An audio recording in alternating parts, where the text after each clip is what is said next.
सकते हैं। कई बार ये देखा जाता है कि हमारी कर प्रणाली, जो कि बड़े उद्योगों के लिए बनाई गई है, वो छोटे व्यवसायों पर एक बोझ बन जाती है। इससे उनकी तरक्की में बाधा आती है और वो अपनी पूरी क्षमता का इस्तेमाल नहीं कर पाते। लेकिन दोस्तों, हमें यह समझना होगा कि एमएसएमईज हमारी अर्थव्यवस्था की रीढ़ की हड्डी है। इनको मजबूत बनाए बिना हम देश को आगे नहीं बढ़ा सकते। तो आइए देखते हैं कि कैसे जीएसटी में कुछ बदलाव लाकर हम इन उद्योगों को एक नई उड़ान दे सकते हैं। पहला कदम, और शायद सबसे महत्वपूर्ण, है जीएसटी अनुपालन को सरल बनाना। छोटे व्यवसायों के लिए जीएसटी रिटर्न फाइल करना एक जटिल और समय लेने वाली प्रक्रिया हो सकती है।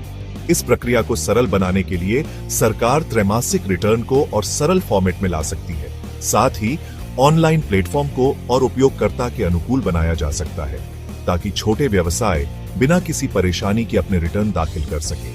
इसके अलावा सरकार छोटे व्यवसायों को जीएसटी के बारे में जागरूकता फैलाने के लिए कार्यशालाओं और प्रशिक्षण कार्यक्रमों का आयोजन भी कर सकती है।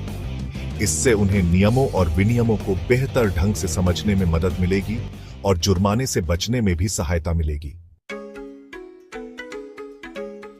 दूसरा कदम है ग्रामीण एमएसएमईज को डिजिटल प्रशिक्षण और सहायता केंद्रों के माध्यम से सशक्त बनाना। डिजिटल इंडिया के इस युग में ऑनलाइन कारोबार करना अनिवार्य हो गया है। हालांकि ग्रामीण क्षेत्रों में अभी भी डिजिटल साक्षरता की कमी है। सरकार ग्रामीण क्षेत्रों में मुफ्त डिजिटल प्रशिक्षण और सहायता केंद्र स्थापित कर सकती है, जहां छोटे व्यवसायों को ऑनलाइन कारोबार करने, डिजिटल भुगतान प्राप्त करने और सरकारी योजनाओं का लाभ उठाने के लिए प्रशिक्षित किया जा सके। तीसरा कदम है एमएसएमईज के नकदी प्रवाह में सुधार करना। जीएसटी भुगतान को आपूर्ति के बजाय भुगतान प्राप्ति पर आधारित किया जा सकता है। मतलब कि जब तक उन्हें अपने ग्राहकों से भुगतान नहीं मिल जाता, तब तक उन्हें जीएसटी का भुगतान नहीं करना होगा। इससे उनके कार्यशील पूंजी पर दबाव कम होगा और वे अपने कारोबार को बेहतर ढंग से चला पाएंगे। साथ ही सरकार एमएसएमईज को समय पर भुगतान सुनिश्चित करने के लिए एक मजबूत व्यवस्था भी बना सकती है। चौथा कदम है इनपुट टैक्स क्रेडिट आईटीसी की उपलब्धता को तेज करना। आईटीसी एक महत्वपूर्ण तंत्र है जो एमएसएमईज को अपने कच्चे माल पर चुकाए गए जीएसटी का दावा करने की अनुमति देता है।